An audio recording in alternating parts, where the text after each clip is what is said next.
Dans la tradition philosophique, mais aussi pour le théologien jésuite français François Varillon, le sens a trois dimensions intimement liées et interdépendantes. La première des dimensions du sens est le sens comme direction, orientation. En effet, vous vous posez souvent cette question. Dans quel sens aller? Quelle voie prendre? Un sens unique? Un sens giratoire? Ou encore, comment éviter l'impasse? Connaître la direction, c'est connaître deux choses. C'est tout d'abord connaître le point d'arrivée, le but, la finalité, ce par quoi se termine une chose, bref, le télos des Grecs. C'est ensuite connaître la voie à prendre pour réaliser un objectif précis, le parcours, le chemin à emprunter pour atteindre un but, le voyage, la méthode pour obtenir un résultat escompté, bref, la hodos des Grecs. Pour l'entreprise, qu'est-ce à dire? La direction peut s'envisager selon deux niveaux complémentaires. Le premier est celui de savoir quel chemin prendre en vous engageant de la sorte en tant que dirigeant. Quelle méthode choisissez-vous? Le second niveau est celui de savoir selon quelle finalité, pour quelle cause, quelle est votre raison d'être, quelle est in fine votre vision. C'est le fameux why. La deuxième dimension du sens est le sens comme signification. En effet, une question vous vient régulièrement à l'esprit. Qu'est-ce que cela signifie? Mais qu'est-ce que cela dit de moi, de mon entreprise? Est-ce absurde? Insensé? Comme l'a montré le linguiste suisse Ferdinand de Saussure dans son cours de linguistique générale, publié en 1916, connaître la signification d'un mot, c'est comprendre deux choses.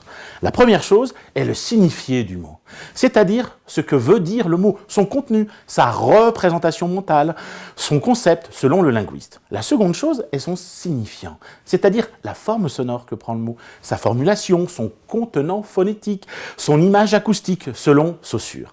De fait, comme l'a signifié Aristote dans son ouvrage fondamental « Les politiques », au chapitre 2 du livre 1, les mots sont des signes propres à une culture, à une langue, à un langage, et le propre de l'homme, ce qui nous différencie de l'animal. Pourquoi?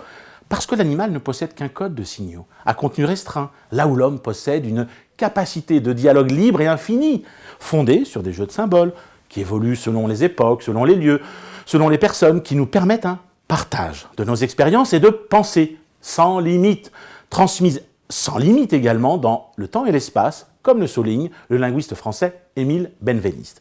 Pour l'entreprise, qu'est-ce que cela veut dire? 3 points sont à souligner. Le premier renvoie au lexique que vous utilisez, aux éléments de langage. Le deuxième point relève de la culture de votre entreprise, à savoir quelle toile de signification, pour reprendre la définition du mot culture du sociologue allemand Max Weber, quelle toile de signification vous mobilisez avec vos collaboratrices et vos collaborateurs? Le dernier point concerne les valeurs de votre entreprise. Quelles sont les valeurs que vous voulez pour lesquelles votre collaborateur s'engage? Ça s'appelle le système axiologie, le système des valeurs. Quel est votre système embarquant vos équipes, vos salariés? Enfin, dernière dimension du sens, et non des moindres, le sens comme sensation, comme sensibilité, comme incarnation. Il s'agit là des 5 sens de tout corps humain. Comment votre direction et la signification que vous en donnez s'incarnent-elles concrètement dans la matérialité des corps humains? Pour l'entreprise, la question de l'incarnation est fondatrice et déterminante pour au moins 3 raisons. La première est que votre raison d'être et vos valeurs ne peuvent qu'être incarnées et mises en acte dans les pratiques professionnelles concrètes et quotidiennes de vos collaboratrices et collaborateurs. Si vous voulez être cohérent et crédible, sinon, ce n'est que de la poudre aux yeux. La deuxième raison est que pour engager vos troupes en vrai, il s'agit d'incarner votre raison d'être et vos valeurs afin de fabriquer de l'adhésion. Adhésion qui est l'indispensable condition, très valorisante, pour être efficace et mobiliser vos équipes. Dernière raison, l'incarnation passe par la personne. En premier lieu, par vous, le dirigeant. C'est à vous d'abord d'incarner votre raison d'être et vos valeurs. C'est à vous d'être exemplaire sur le plan professionnel et relationnel. Afin de créer quoi? Les conditions de la confiance et de la performance en faisant autorité comme dirigeant auprès de toutes et tous. Pour prolonger cette vidéo, je vous pose une question.